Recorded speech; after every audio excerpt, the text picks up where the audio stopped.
De Guatemala a Guatepeor es la pregunta que siempre nos hacemos. Bienvenidos a este episodio de Red Pill. Estamos desde la Mont Pelerin Society, gracias a Caminos de Libertad y a la Universidad de la Libertad, en este espacio donde quise aprovechar que vino una flotilla de como 35 guatemaltecos a hablar de las ideas de la libertad en una asociación que lleva casi 80 años buscando precisamente a esos defensores de las ideas que nunca son populares, porque pues los totalitarismos siempre están más de moda.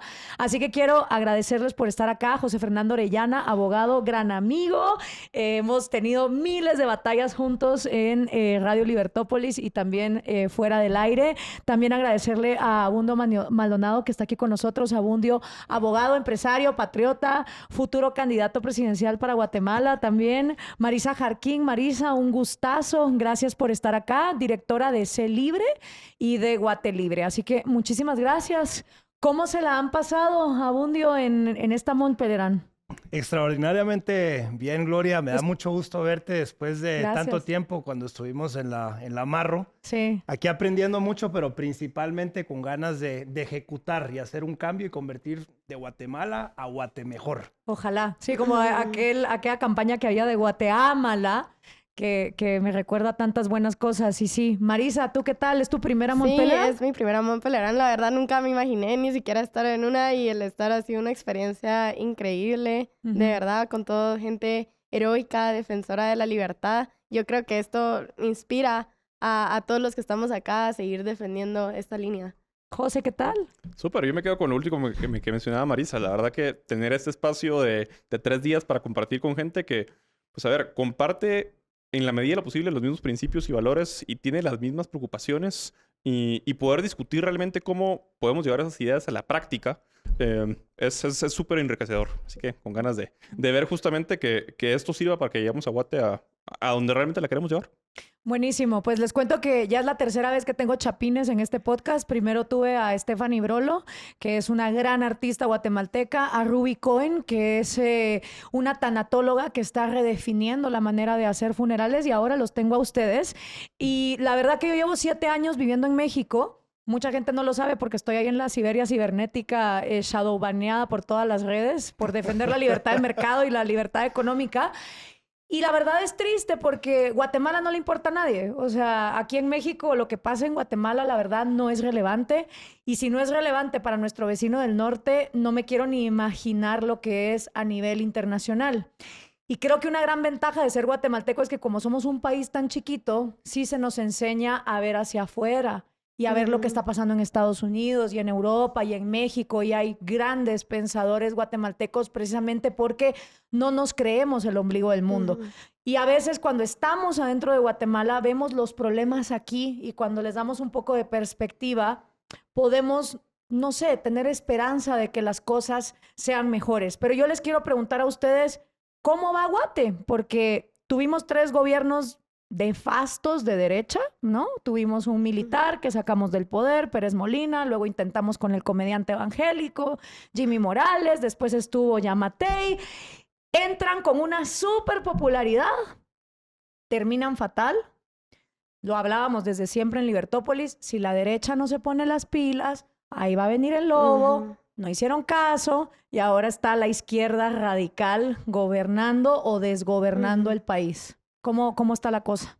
Pues yo creo que es súper importante lo que dices, Gloria, en el tema de que muchas veces nosotros como guatemaltecos miramos hacia el mundo, pero creo que ya tenemos como que captar más de comunicar también hacia el mundo, porque algo que me ha pasado a mí es que yo llego con otros países que obviamente no les interesa Guatemala y piensan, por ejemplo, cuando había quedado ahorita este gobierno, es como, bueno, Guatemala sigue en la derecha, o incluso creo que fue una cuenta en Twitter que publicó cómo estaba el mapa político y Guatemala seguía estando como que en derecha, y uno dice, ¿quién está comunicando a la gente sobre Guatemala? O sea, esa importancia de que nos unamos ya globalmente a comunicar y a también decir qué es lo que está pasando en nuestro país, y que también, por ejemplo, en el caso de los gobiernos anteriores, que al final fueron más de lo mismo, o sea, Yamatei hizo gasto público tremendo, todas las políticas fueron de represión, que mucho menos se les podría llamar libres de ninguna forma, pero utilizan estos conceptos de que ellos son defensores de la libertad o de que ellos son cierta categoría para obtener popularidad, pero en la acción hacen totalmente las cosas distintas. Un ejemplo que yo siempre pongo es que como en este continente tenemos dictaduras comunistas de las duras, ¿no? Tipo Venezuela, Nicaragua, Cuba, cualquier cosa que no sea eso se ve como derecha, cuando realmente somos un continente donde hay 50 sombras de socialismo. Y la derecha guatemalteca siempre ha sido mercantilista, nunca ha tenido los pantalones para quitarse de encima a los sindicatos marxistas, no liberan la economía. Entonces, lo que ahora tenemos es simplemente, pues, una izquierda radical que sigue manteniendo las estructuras de siempre. No, y sin lugar a dudas, Guatemala está perdiendo la competitividad aceleradamente. A mí me da mucha pena ver cómo estamos retrocediendo de cara a otros países vecinos en donde al menos se han sentado las bases para poder atacar frontalmente la inseguridad. En el caso de Guatemala, nosotros creo que hemos perdido el norte y el problema ha sido la corrupción, que es el cáncer de América Latina. Creo que los gobiernos que hemos tenido de mal llamada derecha no han sido gobiernos de derecha del todo, sino que esencialmente han sido gobiernos oportunistas que han llegado a saquear el país y Guatemala está en llamas, estamos al borde del abismo. Literalmente hubo más incendios el año pasado que en los últimos 15 años, creo yo. Yo te preguntaba, ¿y cuándo los de semilla van a ir a poner semillas y reforestar? Y creo que siguen las mismas, ¿no? Nada. Totalmente, totalmente. No, y en esa línea también tenemos un gobierno más completamente coludido con el crimen organizado. Y tal vez eso es lo importante. Los gobiernos anteriores que mencionabas al inicio, Gloria, son gobiernos que tradicionalmente se sabía qué actores estaban detrás del presidente, de los diputados. Y este partido, que llega, al igual que muchos otros, al poder diciendo que ellos eran diferentes, que ellos no iban a pactar nunca con los gobiernos, con los partidos de gobiernos anteriores que se han dedicado, con el pacto de corruptos, sí, que se han dedicado como tal a malversar los fondos de los impuestos de los guatemaltecos, hace exactamente lo mismo. Lo primero que hacen en el momento en el cual se les empiezan a trabar sus agendas, pues que son agendas eminentemente socialistas, lo primero que hacen es buscar al narco y al crimen organizado y a los diputados vinculados con el narco para repartirles dinero a cambio que les empiecen a aprobar proyectos legislativos que en la línea de lo que decía Bundio, tienen la intención de socavar la libre empresa. Pareciera que los semilleros se vinieron aquí a tomar nota de lo que hizo Morena, porque Morena es lo mismo. O sea, llegaron al poder como los diferentes, la cuarta transformación, no va a haber, o sea, te ibas a despertar al día siguiente que ganó AMLO y en México ya no iba a haber corrupción. Y lo primero que hicieron fue llenarse de gente del PRI y del PAN, que le llaman el PRIAN. Pero como lo hace Morena, no hay clavo. Y siento que lo mismo pasa con Semilla. Si ellos roban, si ellos mienten, si hacen lo mismo que el pacto de corruptos, no importa porque lo está haciendo Semilla. Pero también es verdad que Bernardo Arévalo y la vicepresidente se pelearon, que Samuel Pérez Álvarez y el presidente, o sea, como que ellos solitos también se están autodestruyendo. ¿Eso sí está pasando? Sí, sin lugar a dudas, creo que ha habido mucha improvisación, ha habido una ruptura dentro bueno, ya no son partido de hecho, pero ha habido una ruptura dentro de la misma estructura del partido, algunos más radicales ideológicamente que otros. Ahora es el momento que nos unamos todos los que amamos la libertad y todos aquellos que queremos llegar a hacer servicio público y reconstruir a Guatemala y convertirlo en el jaguar latinoamericano. Creo que necesitamos unirnos las personas que somos honorables, que hemos tenido la oportunidad de vivir fuera como tú, de estudiar fuera, de ver las realidades de otros países y reconstruir un país que está perdiendo rápidamente su posición dentro de Centroamérica, no digamos América Latina. Y es una gran oportunidad ahorita, creo yo, la falta de ejecución que está haciendo este gobierno. No están invirtiendo en infraestructura. Urge, estamos ya por entrar a lo que conocemos como la época de invierno, las lluvias, y el país va a colapsar. Y la seguridad tampoco ha sido atendida. El gobierno debe de ser un garante de condiciones mínimas para que las personas puedan florecer, para que haya prosperidad. Y esencialmente deberían de enfocarse en tres cosas: seguridad, infraestructura y crear esas condiciones mínimas para que haya más emprendedurismo. en un libre mercado, como tú bien dices, y no un mercantilismo, pero no lo están haciendo. Sí, por ejemplo, yo creo que hay dos cosas importantes de lo que hablamos acá. Primero, el tema de corrupción, que el guatemalteco tiene que entender que esta narrativa de corrupción siempre va a existir corrupción en el gobierno. O sea, el gobierno, los incentivos están alineados para que sea corrupto cuando uno se pone a pensar cómo funciona el Estado, donde nadie se hace responsable de lo que hace y nadie tiene, no es como que en el sector privado donde estás poniendo tu propio capital, ¿verdad? Y si se pierde, pues tú tomas la responsabilidad de eso. Pues en el Estado los incentivos no están alineados. Por eso es tan importante que cuando se hable de corrupción va a decir, no, lo que hay que hacer es reducir el Estado, porque siempre va a existir corrupción en el Estado. Hay que reducir toda la burocracia, trámites y todo, porque siempre son un mecanismo de corrupción. Entonces, puede ser la persona más honorable, la mejor preparada, etcétera, pero siempre dentro del Estado van a existir estos incentivos. Y una segunda cosa es el tema de seguridad, que ahorita en Guatemala está habiendo una gran crisis de seguridad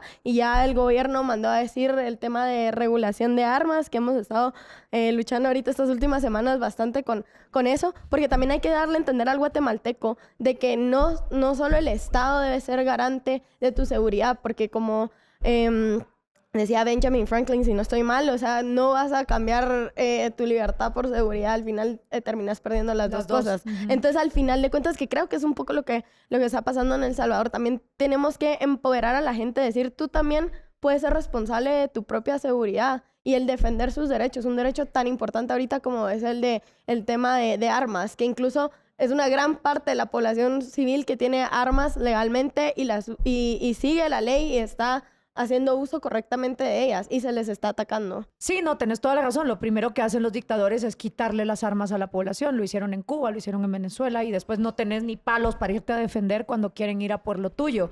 Sin embargo, ¿cuál es la percepción del guatemalteco? Porque yo siempre he escuchado de, bueno, pero les tocaba robar a ellos. Entonces ahora que son un desastre, pero por lo menos no es más de lo mismo. ¿Sigue esa narrativa? Yo creo que hay dos tipos de guatemalteco. El guatemalteco que votó por Semilla porque estaba cansado, porque fue la única opción dentro de todo lo que encontró que supuestamente no estaba vinculado con el narco, que se distanció y que no votó por Arévalo porque fuera socialista, sino que votó por Arévalo porque era el diferente. Y el guatemalteco que votó por Semilla, que es una minoría muy pequeña, que realmente lo hizo por una cuestión puramente ideológica. Esos son los que a diestra y siniestra siguen defendiendo al partido y lo que están haciendo. Y cada vez que pasa algo malo, los victimizan. Que es que pobrecitos, que son incapaces, que no hayan estado ahí.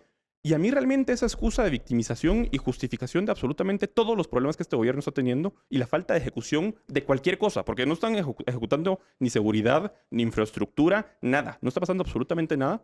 A mi juicio, realmente no es una falta de capacidad. Yo sí creo que hay algo más y una intención de no hacer absolutamente nada para llevar al país a un punto de quiebre tal en el cual en una siguiente elección puedan hacer algo mucho más grande de lo que están haciendo ahorita. Como lo que pasó en México. O sea, al final es el manual del Foro de Sao Paulo. Es harta a la gente hasta que te den el poder. Pero no olvidemos que Guatemala es uno de los pocos países donde la mayoría de la gente votó nulo. O sea, votar nulo, que lo hice yo. Llegás y rayás y decís todo me parece exactamente lo mismo. O sea, en nuestro país no ganó Semilla. No es como acá que ganó Morena. En nuestro país ganó el voto nulo de la cantidad de gente que dijo, me vale madres, estoy cansado de esto. Y a Semilla pareciera que eso se le olvida, porque cuando ellos están ahorita en el poder, ellos se sienten como que los puso todo el mundo ahí. Y lo que tú decís, hay una minoría de la población que sigue defendiéndolos a capa y espada, pero qué tan cierto es que ganaron a través de controlar y manipular las redes sociales, porque yo me acuerdo la cantidad de semillitas que te salían por todas partes cuando en los comentarios. ¿Qué tanto de eso era un net center creado por ellos o hasta por USAID y todo lo que se habla, o realmente guatemaltecos de carne y hueso que habían detrás? Bueno, existe una investigación en el Ministerio Público en curso con relación al fraude de las elecciones. Sin lugar a duda, en la segunda vuelta sí hubo un porcentaje muy alto de personas que votaron en contra de Sandra Torres y por eso votaron por Semilla. Ahora, y yo creo que las personas estaban buscando una retórica antisistema y anticorrupción. no necesariamente estaban apoyando la ideología socialdemócrata de izquierda de Bernardo Arévalo. Y desafortunadamente nosotros hemos carecido de liderazgos reales en Guatemala, y es por eso que el vacío de poder se llena por personas que llegan a improvisar y con ideologías que son estatalistas, el welfare state, estados que finalmente lo que llegan a hacer es a socavar las instituciones del Estado y no a crear las condiciones para que se genere riqueza. Y eso es lo que estamos viviendo ahora. Y que el mayor welfare state que hay en Guatemala es la bendita economía informal. Y digo bendita porque gracias a ella 80% de la población no está en una pobreza peor. O sea, bendita economía informal. Que además, ¿cómo le vas a pedir a esa gente que pague impuestos y se los roban todos?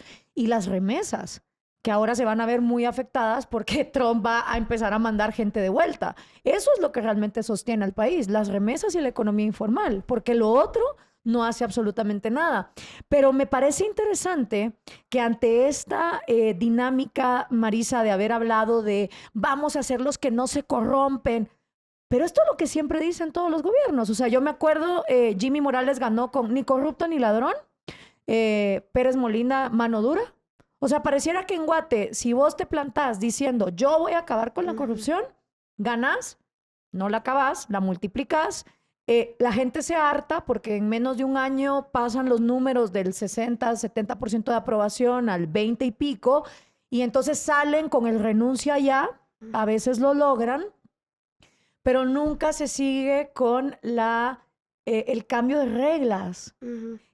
Tú que sos más chava, ¿entienden los jóvenes que se necesitan cambiar las reglas o se conforman con cortar cabezas todavía? No, yo creo que eso falta, o sea, falta que entiendan que más que todo es el problema en el sistema. Sí, pues. Más allá que, o sea, piensan que si tienen una persona ideal. Cuando llegue el bueno. Si es alguien Sí, de pues. Harvard o alguien que estudió afuera, o sea, ese es el que seguramente nos Sí, va a salvar. pues. Es la idea del Salvador, Ah, ya. que generalmente se tiene, aunque en Guatemala yo sí tengo, es raro porque creo que mucha gente, por un lado, no le importa el gobierno y no le va a hacer caso al gobierno, pero al mismo tiempo lo que mata a muchos jóvenes es la indiferencia. O sea, creo que más allá, yo no creo que muchos jóvenes es que sean de izquierda o algo así, sino que muchos Les vale. realmente es la indiferencia. O sea, no se quieren ni meter, están tranquilos y demás.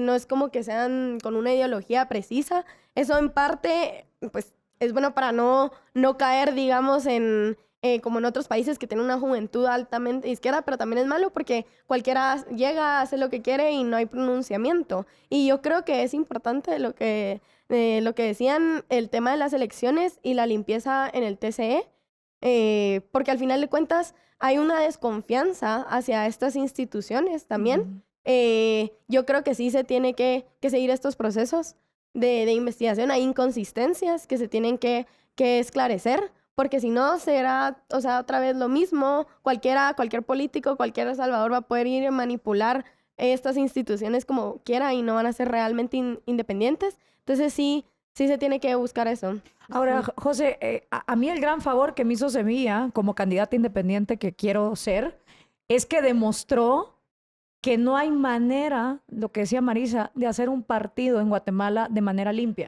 No la hay. Porque en lo que te piden las reglas ya te ensuciaste. Y el único caso que yo he visto de partido limpio que se armó fue el de Ayau, el Partido Liberal, y le hicieron la vida imposible y no llegó a nada.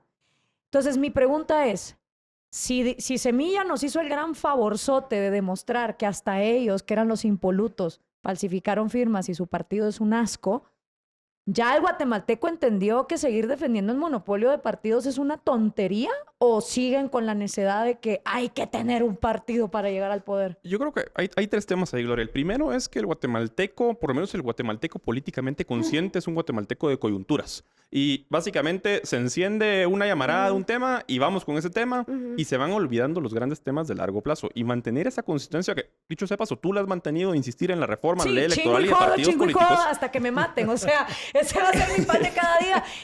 ¿Y qué vamos a hacer? Legalizar las independientes. No, hombre, pero es que eso no se puede. Bueno, entonces demuéstrenme cómo se hace un partido limpio. Pero es que es eso, y es que pueda justamente competir. es esa persistencia Sí. en el debate público de decir, ok, tenemos que reformar la ley electoral y partidos políticos, lo que al mismo tiempo las crisis que van surgiendo hace que se le pierda la atención. Entonces, ese es un gran tema. Yo creo que sí hay conciencia de la necesidad de reformar la ley electoral y partidos políticos para hacer más fácil y liberalizar la competencia para acceder al poder. Pero al mismo tiempo, quienes son los encargados de hacer esas normas, que son los diputados, tampoco están interesados en facilitarlo. Ese es el primer punto. Por otro lado, hay una indiferencia, por un lado, porque genuinamente hay una mayoría a la que no le interesa la política y no tiene conciencia de lo que la política le importa en su día a día, independientemente que no lo querramos. Y por otro lado, también algunos grupos que de una u otra forma prefieren mantenerse al margen y no alzar la voz por miedo a perder o algún privilegio o por miedo a ser afectado directamente por los políticos. Y que dicho sea de paso, yo justamente hace unos días te lo decía en la cena de inauguración de la Mont Pelerin, que a mí particularmente me parece genial lo que una persona como Ricardo Salinas ha hecho a la hora de darse en la madre con cualquier funcionario que ataque la libre empresa. Y que las personas que realmente tienen justamente esa honorabilidad, tienen justamente esa trayectoria, que tengan incluso una posición de liderazgo empresarial, se atrevan a decirle a los políticos lo que están haciendo mal, es algo muy importante. A Ricardo Salinas le debemos el gran término gobernícolas y que tiene los pantalones de pararse en Twitter y decir ustedes no me van a joder. Eso yo no lo veo en Guatemala. En Guatemala lo que veo es un montón de empresarios cobardes que si bien a veces ponen dinero para proyectos, no quieren dar la cara ni el nombre y se quejan de USAID financiando cuestiones de manera silenciosa y de manera anónima, pero ellos tampoco quieren ponerse. Me decía María Laura de Salinas, Gloria, ¿cómo es posible que Guatemala, teniendo una universidad liberal, teniendo Radio Libertópolis, teniendo el CES, estén cayendo en lo que cayeron? Y le dije, ¿sabe qué pasa, María Laura? Que desde que yo entré en la Marroquín el primer día con 17 años, se nos decía que el amarro no se metía en política. Entonces, la amarro influye en el barranco del amarro, la quieren mucho afuera, es ejemplar en Estados Unidos, en la Mont Pelerin, pero adentro de Guatemala no incide. Y los pocos que tuvieron los pantalones de querer incidir, como Libertópolis, Jorge Jacobs, Marta Yolanda, María Dolores, que tú y yo estuvimos ahí, a esos los dejan fuera. Y esos empresarios tan preocupados de que la izquierda se los está comiendo, luego no dan patrocinio ni siquiera para Libertópolis. Entonces le dije a María Laura, esa es la diferencia. La diferencia es que aquí en México, Ricardo, donde pone la boca, pone el dinero, hace una universidad, él es el primero que se para defender las cosas. Eso en Guatemala no hay. Entonces, cuando tú decís, Abundio, unámonos ¿con quién?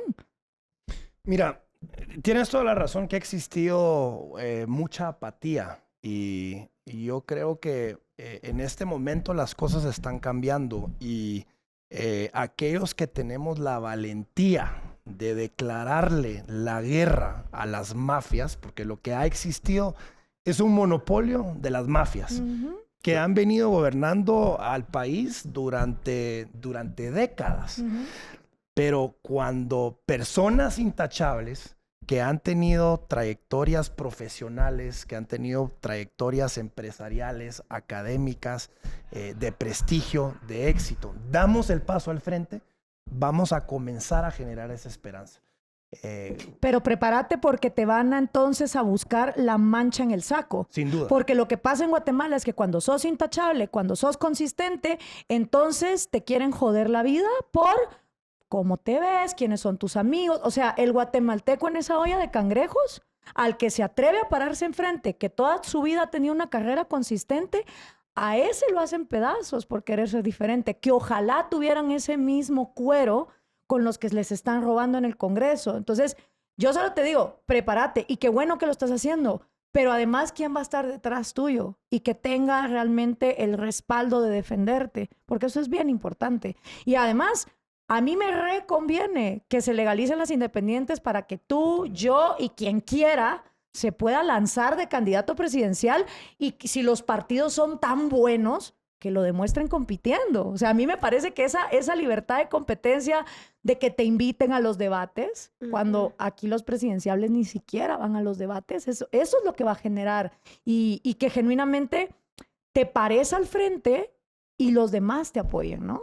y unirte con esa gente. Así Y es. también, por ejemplo, eliminar el tema de financiar públicamente los partidos, que se ha vuelto un negocio, para que también los incentivos de hacer un partido político sea realmente una causa política y no un negocio como tal, que es lo que es hoy en día. También vemos tantos partidos políticos que proliferan porque son negocios. Y es que ahí hay un gran tema importantísimo, que si algo hizo la extinta Comisión Internacional contra la Impunidad en Guatemala fue llegar a criminalizar el financiamiento legítimo de Ujú. partidos políticos. Y hoy únicamente es el crimen organizado y el narco el que, utilizando sus artimañas, logra financiar partidos políticos. Y realmente hacer fácil, claro y transparente el financiamiento de partidos políticos incluso, o de ser el caso de Candidaturas candidaturas independientes, independientes, es algo sumamente importante, pero es otra cosa que no interesa que suceda y desde entonces, desde que las reglas del juego cambiaron y que hicieron imposible el financiar partidos políticos de una forma en la cual después no te vaya a reventar en la cara, difícilmente eso va a pasar. Y hay dictadores que son muy peligrosos, que llevan décadas gobernando y robando del erario público, como Joviel Acevedo, que sabemos que desde hace décadas se roba 90 centavos de cada quetzal en ese mal llamado sindicato de profesores, porque lo que es una mara organizada. Y ni la derecha, con Yamatei y Jimmy Morales y Pérez Molina y todos los que vinieron detrás, tuvieron los pantalones, ni los tuvo Arévalo, para quitar esas estructuras criminales que tiene Guatemala en el Sindicato de Educación, en el Sindicato de Salud, que es gobernado por todos menos doctores. O sea, en el Sindicato de Salud hay gente que te cortas el brazo enfrente de ellos y no saben qué hacer, son unos completos inútiles. Pero ya el guatemalteco se acostumbró, pareciera, a esas estructuras y yo no veo dentro de un partido cómo se puede hacer consenso para tener un programa de gobierno, que sí lo puedes tener en una candidatura independiente. Entonces, cuando tú, Abundio, te querés perfilar como candidato, ¿cómo lo ves ante este monstruo? Es un reto, sin lugar a dudas. Hay que luchar contra varios frentes, pero afortunadamente estas elecciones que vienen en el 2027 van a ser lideradas por los jóvenes. Y las nuevas juventudes han crecido ya en una Guatemala distinta. Nosotros estuvimos luchando contra el comunismo. Yo nací en el 87 y recuerdo todavía los últimos años del conflicto armado interno. Gracias a Dios ganó la libertad. Pero ahora el problema es que las mafias se han incrustado en todos los sindicatos que tú mencionaste y más. Claro. Obra pública, dentro de las mismas instituciones de seguridad, y lo que ha existido es una anarquía. Ahora bien, los grandes cambios en la historia, en la gran mayoría de casos, han sido gestadas por jóvenes y jóvenes que no han tenido ningún vínculo con la política. Y cuando uno y varios outliers decidimos dar ese paso al frente de querer construir país más allá de la política gremial, pero en la política partidista, entonces esos cambios se pueden comenzar a gestar. Lógicamente vamos a necesitar de una continuidad. En 4 años que tenemos nosotros con la alternancia de poder, uno solo puede comenzar a redireccionar el país, pero tiene que haber continuidad. Y Guatemala es un país pequeño, somos escasamente 18 millones de habitantes, territorialmente no somos el país más grande de Centroamérica, somos la frontera real con Estados Unidos, porque ya pues una vez se entra a México, ya sea personas que entran de manera ilegal, drogas que entran a México, que van hacia Estados Unidos, se vuelve incontrolable. Entonces, sí, nosotros tenemos que posicionarnos como el país de mayor interés para nuestro socio comercial principal y socio político, que es Estados Unidos. Y se puede hacer esa transformación de construir a Guatemala en un modelo de desarrollo, no solo para América Latina, pero para todo el mundo. Y pongo el caso de Singapur, que lo hizo Lee Kuan Yew. Obvio. Hay países que lo logran en 30 años, mientras Guatemala sigue perdiendo el tiempo. O sea, seguimos en la misma batalla, solo que con 15 años perdidos desde que yo empecé en la radio. Y es tristísimo y es frustrante porque uno ve que el país solo no sale. Ahora, tú decías, Abundio, la juventud, pero también decía Marisa, son apáticos. ¿Es apática la juventud guatemalteca porque sus abuelitos no se sentaron a explicarles cómo los comunistas les quitaron las fincas a punta de pistola? ¿O son apáticos porque cuando escuchan esas historias las sienten súper lejanas? Yo creo que una de las cosas más lamentables, yo de verdad creo que Guatemala sí perdió con la firma de los acuerdos de paz en su momento. O sea, los que eran los negociadores de la guerra se convirtieron en negociadores en la paz.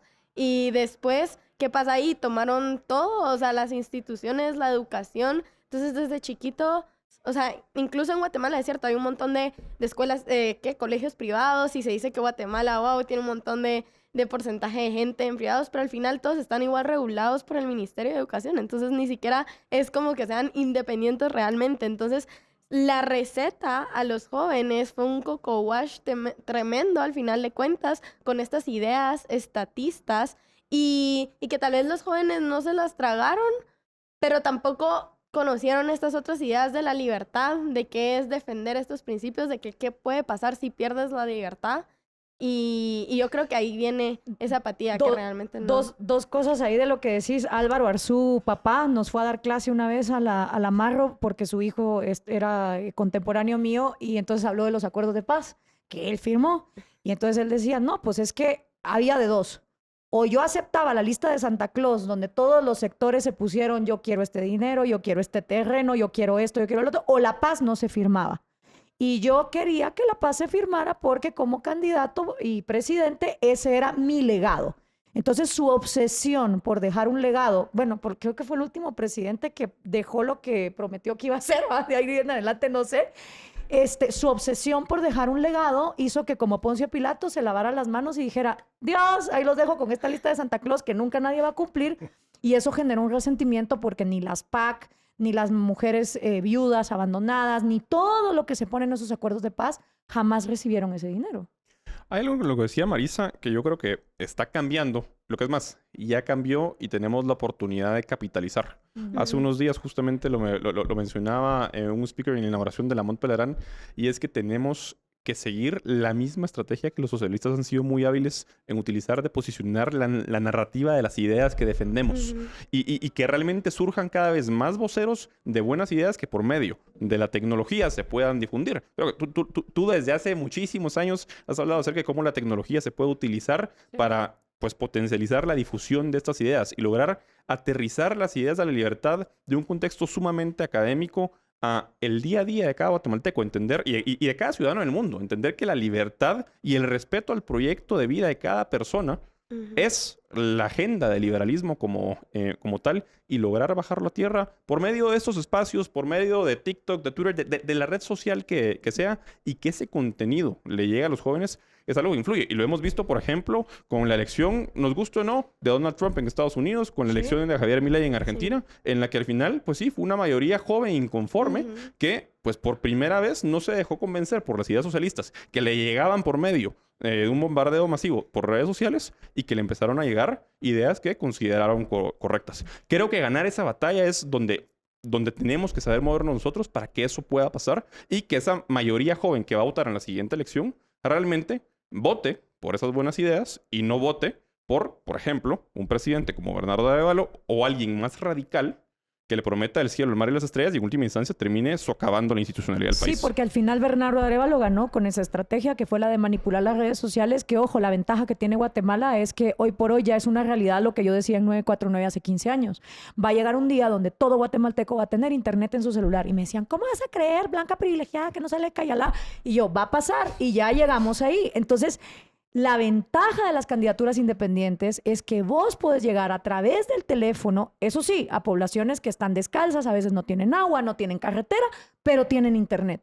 Y podés llegar de manera muy barata, ya no es la necesidad de antes de tener que llegar como que sos circo, moviéndote de pueblo en pueblo con aquellas campañas súper corruptas de los partidos a poner edecanes semidesnudas a bailar, a regalar motos y refrigeradoras para que te pongan atención. O sea, hasta tener candidaturas independientes es una ventaja para el país porque es más barato que ir de pueblo en pueblo montando el partido, donde además te fuerzan a tener gente en cada departamento que, ¿qué crees vos? ¿Que la UNE no los compra? Por supuesto que sí. Entonces es competir contra eso y yo estoy de acuerdo contigo.